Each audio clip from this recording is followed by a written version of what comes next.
ହକ ମାନେ ହକକୁ ହକିଲେ। ରତ୍ନପୁର ନଗରୀରେ ବାସ କରୁଥିଲେ ଶିବ ଓ ମାଧବ। ଦୁଇ ଜଣଙ୍କର ବନ୍ଧୁତାରେ ପାଣି ଗଳେ ନାହିଁ।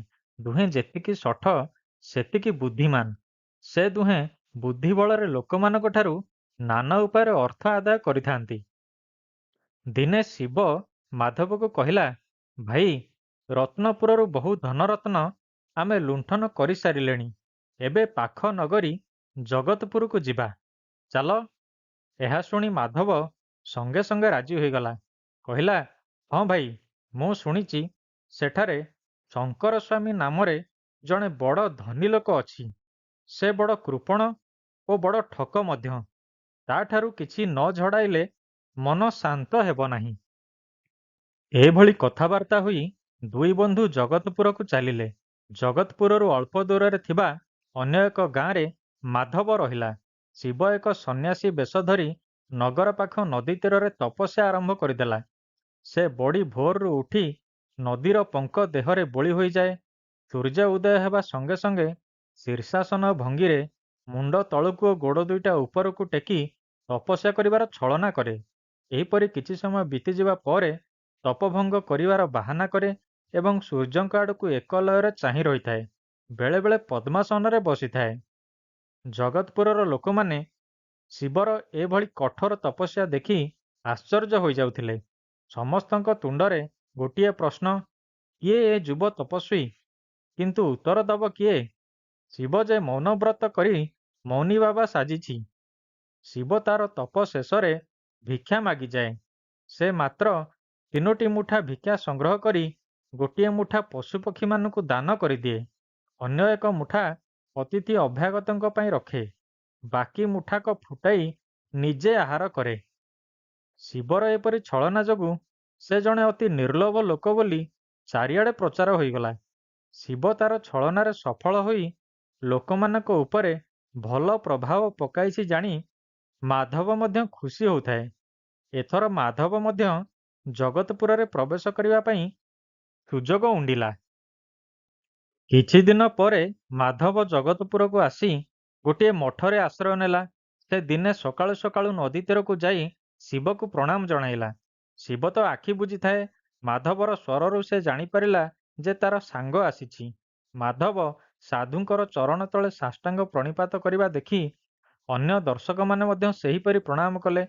ମାଧବ ଦର୍ଶକମାନଙ୍କୁ କହିଲା, ଭକ୍ତଗଣ, ଏହି ସାଧୁ ବାବା ଜଣେ ନରରୂପୀ ଦେବତା। ମୁଁ ଏହି ମହାପୁରୁଷଙ୍କୁ ବହୁତ ତୀର୍ଥସ୍ଥାନରେ ଦେଖିଛି। ଏହି ବାବା ସବୁବେଳେ ମୌନ ରହିଥାନ୍ତି। ମୌନୀ ବାବା ନାମରେ ସେ ପରିଚିତ। ଭକ୍ତଗଣ ମାଧବର କଥାରେ ବିଶ୍ୱାସ କରି ମୌନୀ ବାବାଙ୍କର ଜୟଧ୍ୱନି କଲେ। ଅଧରାତି ସମୟ। ମାଧବ ଲୁଚି ଲୁଚି କରି ମଠରୁ ବାହାରି ଚାଲିଲା ମୌନୀ ବାବା ଶିବଙ୍କ ପାଖକୁ। ଦୁଇ ସଙ୍ଗାତ କୋଳାକୋଳି ହେଲେ। ନାନା ପ୍ରକାର ସୁମିଷ୍ଟ ଖାଦ୍ୟ ଖାଇଲେ। ତାପରେ ଫୁସଫାସ ହୋଇ ଆଲୋଚନା ଚାଲିଲା, ଶଙ୍କର ସ୍ୱାମୀର ଧନ କିପରି ଅପହରଣ କରିବେ। ମାଧବ ପଚାରିଲା, ମୌନୀ ବାବା, ଖେଳ କେମିତି ଚାଲିଛି? ଶିବ କହିଲା, ସଙ୍ଗାତ, ଆଉ ଡେରି କରନା। ଯାହା କରିବାର କଥା ଶୀଘ୍ର କର। କେତେଦିନ ଆଉ ନଦୀରେ ପଙ୍କ ବୋଳି ଶୀର୍ଷାସନ କରିବି? ମୋର ଦେହ ମୁଣ୍ଡ ବଥା ହେଲାଣି। ମାଧବ କହିଲା, ଆଉ ଦିନେ ଦି ଦିନ ରହ। ଶଙ୍କର ସ୍ୱାମୀକୁ ଏମିତି ପାନେ ଦେବା ଯେ ସେ ଅନେକ ଦିନ ଯାଏ ଭୁଲି ପାରିବ ନାହିଁ। କିଛି ଦିନ ଗଲା। ମାଧବ ସାଜିଲା ଏକ ବୀର ରାଜପୁତ୍ର। ତାର ଜଣେ ଅନୁଚର ଶଙ୍କର ସ୍ୱାମୀଙ୍କ ପାଖକୁ ଯାଇ ଏକ ମୂଲ୍ୟବାନ ବସ୍ତ୍ର ଭେଟି ଦେଇ କହିଲା, ମହାଶୟ, ରାଜପୁତ ବୀର ମାଧବ ଆପଣଙ୍କ ପାଖକୁ ବନ୍ଧୁତାର ଚିହ୍ନ ରୂପେ ଏହି ଉପହାର ପଠାଇଛନ୍ତି। ଶଙ୍କର ସ୍ୱାମୀ ପଚାରିଲେ, କିଏ ଏଇ ମାଧବ? ଅନୁଚରଟି ବିନୟରେ ଗଦଗଦ ହୋଇ କହିଲା, ମହାମାନ୍ୟ ମାଧବ ଦାକ୍ଷିଣାତ୍ୟ ପ୍ରଦେଶର ଜଣେ ବୀର ରାଜପୁତ୍ର। ଆତ୍ମୀୟ ଲୋକଙ୍କ କଳହରେ ବିରକ୍ତ ହୋଇ ସେ ନିଜର ବହୁମୂଲ୍ୟ ଧନରତ୍ନ ସହ ଏଠାକୁ ଚାଲି ଆସିଛନ୍ତି। ଆପଣଙ୍କ ନାମ ଶୁଣି ସେ ଆପଣଙ୍କୁ ଦେଖିବାକୁ ଚାହାନ୍ତି। ଲୋଭୀ ଶଙ୍କର ସ୍ୱାମୀ ମାଧବ ପାଖରେ ବହୁମୂଲ୍ୟ ଧନରତ୍ନ ଥିବା ଶୁଣି ସଙ୍ଗେ ସଙ୍ଗେ ଅନୁଚରକୁ କହିଲା, କାଲି ତାଙ୍କୁ ମୋ ପାଖକୁ ପଠାଇ ଦିଅନ୍ତୁ। ପରଦିନ ସକାଳୁ ମାଧବ ରାଜପୁତ୍ର ବେଶ ପକାଇ ଶଙ୍କର ସ୍ୱାମୀ ପାଖେ ପହଞ୍ଚିଲା। ହାତରେ ଖଡ୍ଗ, ଆଗରେ ପଛରେ ଅନୁଚର। ଶଙ୍କର ସ୍ୱାମୀ ଧାଇଁ ଆସି ମାଧବକୁ ଅଭ୍ୟର୍ଥନା ଜଣାଇଲା, ମାଧବ ଭାବିଲା, ଔଷଧ ଠିକ୍ କାମ କରିଛି। ଦୁହେଁ ବହୁ ସମୟ ଧରି ଆଳାପ କଲେ। ଶଙ୍କର ସ୍ୱାମୀ ଥିଲା ରାଜପୁରୋହିତ, ତେଣୁ ତାର ପରାମର୍ଶ ଗ୍ରହଣ କରି ରାଜା ମାଧବକୁ ରାଜଦରବାରରେ ସ୍ଥାନ ଦେଲେ। ଅବଶ୍ୟ ଶଙ୍କର ସ୍ୱାମୀ ମାଧବର କଥାରେ ଏ ବ୍ୟବସ୍ଥା କରାଇଥିଲେ। ଏହିପରି ଭାବରେ ମାଧବର ଦ୍ୱିତୀୟ ଫନ୍ଦି ମଧ୍ୟ ସଫଳ ହୋଇଗଲା। ପୁଣି କିଛି ଦିନ ପରେ ମାଧବର ରାଜଭକ୍ତି ଦେଖି ରାଜାଙ୍କର ସେ ବେଶ୍ ବିଶ୍ୱାସଭାଜନ ହୋଇଗଲା। ଏଣେ ଶିବ ପାଖକୁ ଅଧରାତିରେ ତାର ଯିବା ଆସିବା ମଧ୍ୟ ଚାଲିଥାଏ। ଏଣେ ଶଙ୍କର ସ୍ୱାମୀ ମନେ ମନେ ଫନ୍ଦି ଖୋଜୁଥାଏ, କି ଉପାୟରେ ରାଜପୁତ୍ରର ଧନ ମାରିନେବ।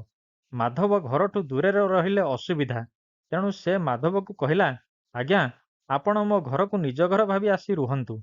ମାଧବ ତ ଏଇ ସୁଯୋଗ ଖୋଜୁଥିଲା। ସେ ଏକ ଅତି ବଡ଼ ବାକ୍ସ ଧରି ଆସି ଶଙ୍କର ସ୍ୱାମୀ ଘରେ ରହିଲା। ବାକ୍ସର ଉପରଟି ଏତେ ସୁନ୍ଦର ଯେ ଦେଖିଲେ ଆଖି ଖୁସି ହୋଇଯିବ। ତେଣୁ ବାକ୍ସ ଭିତରେ ସେ ଧନରତ୍ନ ପୂରି ରହିଛି, ଏଥିରେ ଶଙ୍କର ସ୍ୱାମୀର ଆଉ ସନ୍ଦେହ ରହିଲା ନାହିଁ। ଏଣେ ମାଧବ ଶଙ୍କର ସ୍ୱାମୀକୁ ଶୁଣାଇଲା ଭଳି ଶବ୍ଦ କରି ବାକ୍ସଟିକୁ ଖୋଲେ ଓ ବନ୍ଦ କରେ। ତା ଭିତରେ ଥିବା ଜିନିଷଗୁଡ଼ିକ ଅତି ହୁସିଆରରେ କାଢ଼ିବାର ବାହାନା କରି ଝଣଝଣ ଶବ୍ଦ କରାଏ। ଏହି ଶବ୍ଦ ଶୁଣି ଶଙ୍କର ସ୍ୱାମୀର ଲୋଭ ଓ ଆଶା ବଢ଼ିଯାଏ। ମାଧବ ପୁଣି ଶଙ୍କର ସ୍ୱାମୀର ନ ଶୁଣିପାରିବା ପରି ଅତି ଧୀର ବାକ୍ସର ଢାଙ୍କୁଣୀକୁ ବନ୍ଦ କରେ। କିନ୍ତୁ ଉଦ୍ଦେଶ୍ୟ ଥାଏ ଯେ ସେ କିପରି ଜାଣୁ ତାକୁ ଲୁଚାଇ ଲୁଚାଇ ବାକ୍ସ ଖୋଲୁଛି ଓ ଧନରତ୍ନ ତଦାରଖ କରୁଛି। ଏହାପରେ ମାଧବ ଅନ୍ୟ ଏକ ଫନ୍ଦି ବାହାର କଲା। ସେ ଭୀଷଣ ବେମାର ପଡ଼ିବାର ଛଳନା କଲା। ସେ ଦିନେ ଶଙ୍କରକୁ ଡାକି କହିଲା, ଆଜ୍ଞା, ମୁଁ ଆଉ ବଞ୍ଚିବି ନାହିଁ। ଏଣୁ ମରିବା ପୂର୍ବରୁ କୌଣସି ବ୍ରାହ୍ମଣକୁ ମୋର ଏହି ସମସ୍ତ ଧନ ସମ୍ପତ୍ତି ଦାନ କରିବାକୁ ଚାହେଁ। ଏଣୁ ଆପଣ ଜଣେ ଭଲ ବ୍ରାହ୍ମଣକୁ ଡାକନ୍ତୁ। ଏହା ଶୁଣି ଶଙ୍କର ବ୍ରାହ୍ମଣ ଡକାଇଲା। ମାତ୍ର ସେ ଯେଉଁ ବ୍ରାହ୍ମଣକୁ ଡକାଏ ସେ ସବୁ ମାଧବର ମନକୁ ପାଏନା। ଏଣେ ମାଧବର ପରାମର୍ଶରେ ତାର ଜଣେ ଅନୁଚର ଶଙ୍କର ସ୍ୱାମୀକୁ କହିଲା, ଆଜ୍ଞା, ଏଇ ରାଜପୁତ୍ରଙ୍କର ମନକୁ କୌଣସି ବ୍ରାହ୍ମଣ ସହଜରେ ଯିବେ ନାହିଁ। ନଦୀ ତୀରରେ ଯେଉଁ ମୌନୀ ବାବା ତପସ୍ୟା କରୁଛନ୍ତି ତାଙ୍କୁ ଡକାନ୍ତୁ। ମୋର ବିଶ୍ୱାସ ରାଜପୁତ୍ର ସେହି ମହାତ୍ମାକୁ ଧନ ଦାନ କରିବେ। ଏହା ଶୁଣି ଶଙ୍କର ସ୍ୱାମୀ ଶିବ ପାଖକୁ ଗଲା। ତାଙ୍କୁ ସାଷ୍ଟାଙ୍ଗ ପ୍ରଣିପାତ ଜଣାଇଲା। ଶିବ ସେତେବେଳେ ଗଭୀର ତପସ୍ୟାରେ ମଗ୍ନ।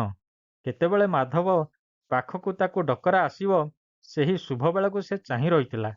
ଶଙ୍କର ସ୍ୱାମୀ ଆକୁଳ ନିବେଦନ କଲା, କହିଲା, ପ୍ରଭୁ, ମୋ ଘରେ ଦକ୍ଷିଣ ଦେଶରୁ ଆସି ମାଧବ ନାମର ଜଣେ ରାଜପୁତ୍ର ରହିଛନ୍ତି। ସେ ଭୀଷଣ ଅସୁସ୍ଥ। ତାଙ୍କର ଜୀବନ ଯିବା ଉପରେ। ସେ ଜଣେ ଭଲ ବ୍ରାହ୍ମଣକୁ ତାଙ୍କର ସର୍ବସ୍ୱ ଧନରତ୍ନ ଦାନ କରିଦେବାକୁ ଚାହାନ୍ତି। ମୋର ବିଚାରରେ ଆପଣ ଜଣେ ପୁଣ୍ୟବନ୍ତ ଲୋକ। ଆପଣଙ୍କ ପଦ୍ମପାଦ ଦୟାକରି ମୋ ଘରେ ପଡ଼ିଲେ ମୁଁ ଧନ୍ୟ ହେବି। ସେହି ରାଜପୁତ୍ର ତାଙ୍କର ସମସ୍ତ ଧନରତ୍ନ ଆପଣଙ୍କୁ ଦାନ କରି ମୋକ୍ଷପ୍ରାପ୍ତ ହେବେ। ଛଦ୍ମବେଶୀ ଶିବ ଶିବଙ୍କ ପରି ଗମ୍ଭୀର କଣ୍ଠରେ କହିଲା, ମୁଁ ଆଜନ୍ମ ବ୍ରହ୍ମଚାରୀ। ମୋର ଧନରତ୍ନ କ'ଣ ହେବ? ଶଙ୍କର ସ୍ୱାମୀ ମଧ୍ୟ ଏହି ସୁଯୋଗ ଖୋଜୁଥିଲା। ସେ କହିଲା, ପ୍ରଭୁ, ଆପଣ ସର୍ବଜ୍ଞ। ଆପଣ ଜାଣନ୍ତି ଗୃହସ୍ଥାଶ୍ରମ ହେଉଛି ଶ୍ରେଷ୍ଠ ଧର୍ମ। ସଂସାର ତ୍ୟାଗୀ ସନ୍ନ୍ୟାସୀ ଅପେକ୍ଷା ଗୃହସ୍ଥ ଧର୍ମ ଆଚରଣ କରି ଯେ ସାଧୁ ଭଳି ଚଳେ ସେ ବ୍ୟକ୍ତି ଭଗବାନଙ୍କର ଅତି ପ୍ରିୟ। ଶିବ କହିଲା, ତୁମର ଏପରି କହିବାର ଅର୍ଥ କ'ଣ? ମୁଁ ଗୃହସ୍ଥ ହେବି କିପରି? ଶଙ୍କର ସ୍ୱାମୀ କହିଲା, ଆପଣ ଗୃହସ୍ଥାଶ୍ରମ ପାଇଁ ଇଚ୍ଛା ଜଣାଇଲେ ମୁଁ ଉପାୟ ବତାଇଦେବି। ଶିବ କହିଲା, କିପରି ଭାବରେ? ଶଙ୍କର କହିଲା, ବିବାହ କରିଲେ ଗୃହସ୍ଥାଶ୍ରମ କରିହେବ। ଶିବ କହିଲା, ବିବାହ? ଶଙ୍କର ଭାବ ଗଦଗଦ କଣ୍ଠରେ କହିଲା, ହଁ ପ୍ରଭୁ, ବିବାହ। ମୋର ଏକ ଅତି ସୁନ୍ଦରୀ କନ୍ୟା ଅଛି। ଆପଣଙ୍କ ଭଳି ପୁଣ୍ୟବନ୍ତ ପୁରୁଷ ପାଇଁ ସେ ହେଉଛି ଉପଯୁକ୍ତ ସ୍ତ୍ରୀ। ମୋର ନିଜ କନ୍ୟା ବୋଲି ମୁଁ ସଂକୋଚରେ ଏ ପ୍ରସ୍ତାବ ଆଣିପାରୁନାହିଁ। ଶିବ ନୀରବ ହୋଇ କ'ଣ ଯେମିତି ଭାବି ବସିଲା। ଶଙ୍କର ସ୍ୱାମୀ ହାତ ଯୋଡ଼ି କହିଲା, ପ୍ରଭୁ, ମୁଁ ଶପଥ କରିସାରିଛି ଆପଣଙ୍କୁ ଧନରତ୍ନ ଠାରୁ ଦୂରରେ ରଖିବି ଯେ ଆପଣ ପବିତ୍ର ରହିବେ। ରାଜପୁତ୍ର ମାଧବ ଆପଣଙ୍କୁ ଯେଉଁ ଧନରତ୍ନ ଦାନ କରିବ ତାର ରକ୍ଷଣାବେକ୍ଷଣ ମୁଁ ନିଜେ କରିବି। ମନେ ମନେ ହସି ଉଠିଲା ଶିବ। ମାତ୍ର ନିଜର ମନୋଭାବ ଗୋପନ ରଖି ସେ କହିଲା, ଭକ୍ତର ପ୍ରାର୍ଥନା ମୁଁ ଅବଶ୍ୟ ପୂରଣ କରିବି। ତୁମର କନ୍ୟାକୁ ଅବଶ୍ୟ ମୁଁ ଗ୍ରହଣ କରିବି। କିନ୍ତୁ ମୁଁ ସନ୍ନ୍ୟାସୀ ଭଳି ରହିବି। ଧନରତ୍ନ ବିଷୟରେ ମୋର କିଛି ଧାରଣା ନାହିଁ, ଆଗ୍ରହ ମଧ୍ୟ ନାହିଁ। ସେ ସବୁ ତୁମେ ରଖିବ। ଶଙ୍କର ସ୍ୱାମୀର ଉଦ୍ଦେଶ୍ୟ ପୂରଣ ହେଉଛି ଭାବି ସେ ମନେ ମନେ ମହା ଖୁସି। ମାତ୍ର ସେ ଯେ ଠକ ଶିବ ଓ ମାଧବର ଜାଲରେ ପଡ଼ୁଛି ଏ କଥା ଜାଣିବ କିପରି? ଏକ ଶୁଭ ଦିନରେ ଶିବ ସଙ୍ଗେ ଶଙ୍କର ସ୍ୱାମୀର ଝିଅର ବିବାହ ହୋଇଗଲା। ମାଧବ ଏକଥା ଜାଣି ମନେ ମନେ ଭାରି ଖୁସି ହେଲା, କାରଣ ସେମାନଙ୍କ ବିଚାର ଅନୁସାରେ କାମ ଠିକ୍ ଠିକ୍ ଚାଲିଛି। ବିବାହର 3 ଦିନ ବିତିଗଲା। ଶିବ ଶଙ୍କର ସ୍ୱାମୀ ସାଙ୍ଗେ ଅସୁସ୍ଥ ମାଧବ ପାଖକୁ ଆସିଲା। ଶିବକୁ ଦେଖୁ ଦେଖୁ ମାଧବ ଆଗ୍ରହରେ କହିଲା, ହଁ ଶଙ୍କର ସ୍ୱାମୀ, ମୁଁ ଏଇଭଳି ଜଣେ ମହାପୁରୁଷଙ୍କୁ ମନେ ମନେ ଖୋଜୁଥିଲି। ଏହାଙ୍କୁ ମୋର ସମସ୍ତ ଧନରତ୍ନ ଦାନ କରି ମୁଁ ଆନନ୍ଦରେ ଆଖି ବୁଜିବି। ଆପଣ ଧନ୍ୟ ଶଙ୍କର ସ୍ୱାମୀ। ଆପଣଙ୍କ କନ୍ୟା ମଧ୍ୟ ବଡ଼ ଭାଗ୍ୟବତୀ ଯେ ଏଇଭଳି ଜଣେ ମହାପୁରୁଷଙ୍କୁ ଆପଣ ଜାମାତା ରୂପରେ ପାଇଲେ। ଏହାପରେ ମାଧବ ନିଜର ଧନରତ୍ନ ଥିବା ବନ୍ଦ ବାକ୍ସଟି ଶିବଙ୍କୁ ଅର୍ପଣ କଲା। ଶିବ ସେଇ ବାକ୍ସଟିକୁ ଥରେ ମାତ୍ର ଛୁଇଁ ଦେଇ ଶଙ୍କର ସ୍ୱାମୀକୁ କହିଲା, ମୁଁ ଭକ୍ତଠାରୁ ଏ ଦାନ ଗ୍ରହଣ କଲି, ମାତ୍ର ଏହାର ରକ୍ଷଣାବେକ୍ଷଣ ଦାୟିତ୍ୱ ତୁମର। ଶଙ୍କର ସ୍ୱାମୀ ମଧ୍ୟ ନିଜର ସାଧୁତା ଦେଖାଇବା ପାଇଁ ଧନରତ୍ନ ପରିପୂର୍ଣ୍ଣ ଏକ ବାକ୍ସ ଗ୍ରହଣ କଲି ବୋଲି ସଙ୍ଗେ ସଙ୍ଗେ ଏକ ରସିଦ ଲେଖିଦେଲା। ଶିବକୁ କନ୍ୟାଦାନ କରିବାର ନିଜର ସମସ୍ତ ସମ୍ପତ୍ତି ମଧ୍ୟ ତାକୁ ଦାନ କଲା। ଶିବ ମଧ୍ୟ ଶ୍ୱଶୁରକୁ ଏକ ପ୍ରାପ୍ତି ସ୍ୱୀକାର ରସିଦ ଦେଲା। ବାକ୍ସ ଭିତରେ ବହୁ ମୂଲ୍ୟବାନ ଧନରତ୍ନ ଅଛି ବୋଲି ଶଙ୍କର ଧରି ନେଇଥାଏ। ସେ ମନେ ମନେ ଭାବିଲା, ତାର ସମସ୍ତ ପୈତୃକ ସମ୍ପତ୍ତି ବାକ୍ସରେ ବନ୍ଦ ହୋଇଥିବା ମାଧବର ଧନରତ୍ନ ତୁଳନାରେ କିଛି ନୁହେଁ। ଶିବ କହିଲା, ମୁଁ ତ ଏବେ ଗୃହସ୍ଥାଶ୍ରମରେ ପ୍ରବେଶ କଲି। ଏବେ ତୁମ ଘରେ ଆଉ ରହିବା ଉଚିତ ନୁହେଁ। ଏଣୁ ସ୍ତ୍ରୀକୁ ନେଇ ମୁଁ ଅନ୍ୟତ୍ର ରହିବି। ଶଙ୍କର ସ୍ୱାମୀ ମଧ୍ୟ ମନେ ମନେ ତାହା ହିଁ ଖୋଜୁଥିଲା। ତେଣୁ ସେ କହିଲା, ଆପଣଙ୍କର ଯାହା ଇଚ୍ଛା। କିଛି ଦିନ ପରେ ମାଧବ ସୁସ୍ଥ ହୋଇ ଉଠିବାର ବାହାନା କଲା। ସେ କହିଲା, ଶଙ୍କର ସ୍ୱାମୀ, ଆପଣଙ୍କ ପୁଣ୍ୟ କାର୍ଯ୍ୟ ଯୋଗୁଁ ମୁଁ ଏବେ ଭଲ ହୋଇଯାଇଛି। ଯେଉଁ କେତେଦିନ ବଞ୍ଚିବି ଏହି ମହାପୁରୁଷ ଶିବଙ୍କର ସେବା କରି ଜୀବନ କଟାଇବି। ଏହାପରେ ସେ ଶିବ ଓ ତାର ପତ୍ନୀ ରହୁଥିବା ଘରେ ଯାଇ ରହିଲା। ଦୁଇ ବନ୍ଧୁ ମହା ଆନନ୍ଦରେ ସେଠାରେ କାଳ କଟାଇଲେ। ଏଣେ ଶଙ୍କର ସ୍ୱାମୀର ଅର୍ଥର ଅଭାବ ଦେଖାଦେଲା। ସେ ତ ନିଜର ସବୁ ସମ୍ପତ୍ତି ଜାମାତା ଶିବଙ୍କୁ ଦାନ କରିଦେଇଛି। ତେଣୁ ଶିବଠାରୁ ଗ୍ରହଣ କରିଥିବା ମାଧବର ଧନବାକ୍ସଟିକୁ ସେ ଖୋଲିଲା। ଦେଖିଲା, ତହିଁରେ ନାନାବିଧ ସ୍ୱର୍ଣ୍ଣ ଅଳଙ୍କାରମାନ ପୂରି ରହିଛି। ଖାଣ୍ଟି ସୁନାଠାରୁ ନକଲି ସୁନା ଅଧିକ ଚକଚକ୍ କରୁଥାଏ। ଚକଚକ୍ ଅଳଙ୍କାର ଦେଖି ଶଙ୍କର ସ୍ୱାମୀର ଆଖି ଖୁସି ହୋଇଗଲା। ପ୍ରବଳ ଲୋଭ ଯୋଗୁଁ ଗହଣାଗୁଡ଼ିକ ଅସଲି ସୁନା କି ନକଲି ସୁନାର ସେ ସେତେବେଳେ ଜାଣିବାକୁ ମନ କଲା ନାହିଁ। ଖର୍ଚ୍ଚ ଚଳାଇବାକୁ ଗୋଟିଏ ଅଳଙ୍କାର ବିକିବା ପାଇଁ ବାକ୍ସରୁ କାଢ଼ି ନେଇ ଏକ ସୁନା ଦୋକାନକୁ ଗଲା। ସୁନା ଦୋକାନୀଟି ଗହଣାଟିକୁ ଭଲ ଭାବରେ ଏପଟ ସେପଟ ଓଲଟାଇ ଦେଖିଲା। ତାପରେ ଶଙ୍କର ସ୍ୱାମୀକୁ ଚାହିଁ ଟିକେ ହସି ଦେଇ କହିଲା, ମହାଶୟ, କେଉଁଠୁ ଏ ଗହଣା ପାଇଲେ? ଇଏ ତ ଗୋଟିଏ ନକଲି ଗହଣା। ତେବେ କାରିଗରକୁ ପ୍ରଶଂସା କରିବା କଥା। ଅସଲି ନକଲି ପ୍ରଭେଦ ଜାଣିବା ବଡ଼ କଷ୍ଟ। ମୁଁ ତ ଆଜି ଯାଏଁ ଏପରି ନକଲି ଗହଣା ଦେଖିନଥିଲି। ଯିଏ ଦେଖିବ ସେ ଭାବିବ ପ୍ରକୃତରେ ଏହା ଅସଲି। ଏ କଥା ଶୁଣି ଶଙ୍କର ସ୍ୱାମୀର ଛାତି ଥରି ଉଠିଲା।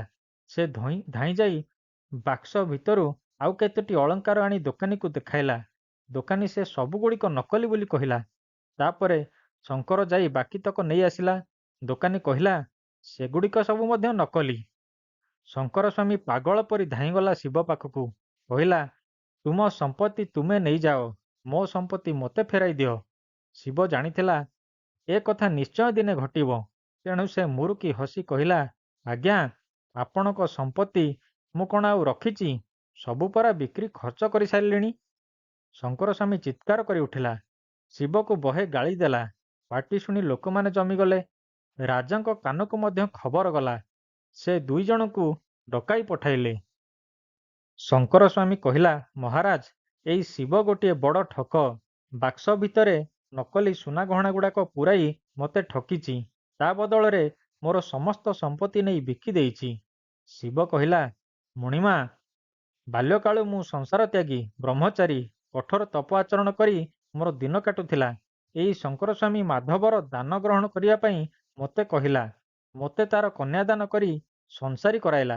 ମୁଁ ମଧ୍ୟ ଏହାକୁ ସେତେବେଳେ କହିଥିଲି ଯେ ମୋର ଟଙ୍କା ସୁନା ବିଷୟରେ କିଛି ବି ଧାରଣା ନାହିଁ।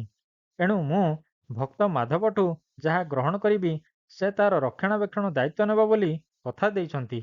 ସେ ନିଜେ ମାଧବର ଧନରତ୍ନର ମୂଲ୍ୟ ଠିକ୍ କରି ମୋଠାରୁ ନେଲେ। ତା ବଦଳରେ ମୋତେ ନିଜର କନ୍ୟା ସହ ତାଙ୍କର ଧନ ସମ୍ପତ୍ତି ଦାନ କରିଥିଲେ। ଏଥିପାଇଁ ସେ ମୋତେ ଓ ମୁଁ ତାଙ୍କୁ ରସିଦ ମଧ୍ୟ ଲେଖିଦେଇଛୁ। ରାଜା ଦୁଇଟା ଯାକ ରସିଦ ଦେଖିଲେ। ତାପରେ ମାଧବ ହାତ ଯୋଡ଼ି ରାଜାଙ୍କୁ କହିଲା, ମଣିମା, ଦୁହିଁଙ୍କର କଥା ଶୁଣି ଆପଣ ଭାବିପାରନ୍ତି ଯେ ମୁଁ ହେଉଛି ଅପରାଧୀ। କିନ୍ତୁ ମୋ କଥା ଆପଣ ଦୟାକରି ଶୁଣନ୍ତୁ। ବାଲ୍ୟକାଳୁ ମୋ ବଂଶର ଧନରୁ ମୁଁ ଏଇତକ ମୋ ଭାଗକୁ ପାଇଥିଲି। ତପସ୍ୱୀ ଶିବଙ୍କୁ ମୁଁ ସେତକ ଦାନ କରିବା ପରେ ମହାରୋଗରୁ ଆରୋଗ୍ୟ ଲାଭ କଲି। ଆପଣ ଜ୍ଞାନୀ, ଆପଣ ଜାଣନ୍ତି ଦାନରୁ ଦୁର୍ଗତି କ୍ଷୟ ହୁଏ। ଦାନ କରିବା ପରେ ମୁଁ ଆଜି ରୋଗମୁକ୍ତ ହୋଇପାରିଛି। ମୋ ପାଖରେ ଯେଉଁ ସୁନା ଗହଣା ଥିଲା ସେଗୁଡ଼ିକରୁ କେଉଁଟି ହେଲେ ନକଲି ନୁହେଁ। ମାତ୍ର ଶଙ୍କରସ୍ୱାମୀ ସେଗୁଡ଼ିକର ଯତ୍ନ ନେବା ନାଁରେ ଅସଲି ସୁନା ଅଳଙ୍କାରଗୁଡ଼ିକୁ କାଢ଼ି ନେଇ ନକଲି ରଖିଦେଇଛି ଓ ମୋତେ ଦୋଷୀ କରିବାକୁ ଚେଷ୍ଟା କରୁଛି। ଶିବର ଏବଂ ମାଧବର କଥା ଶୁଣି ଶଙ୍କରସ୍ୱାମୀର ବୁଦ୍ଧି ହଜିଗଲା। ସେ ମୁଣ୍ଡ ତଳକୁ କରି ନୀରବରେ ରାଜାଙ୍କ ଆଗରେ ଠିଆ ହୋଇ ରହିଲା। ରାଜା କହିଲେ, ମୁଁ ଯାହା ଶୁଣିଲି ସେଇଥିରେ ଶିବ କିମ୍ବା ମାଧବର କୌଣସି ଦୋଷ ଥିଲା ଭଳି ମନେ ହେଉନାହିଁ। ଦରବାରରେ ଉପସ୍ଥିତ ଦର୍ଶକଗଣ ଓ ସଭାସଦମାନେ ମଧ୍ୟ ରାଜାଙ୍କର କଥାକୁ ସମର୍ଥନ ଜଣାଇଲେ। ଏଇଭଳି ଭାବରେ ଦୁଇଜଣ ଠକ ମିଶି ଏକ ବୁଢ଼ା ଠକକୁ ଚିତା କାଟିଦେଲେ।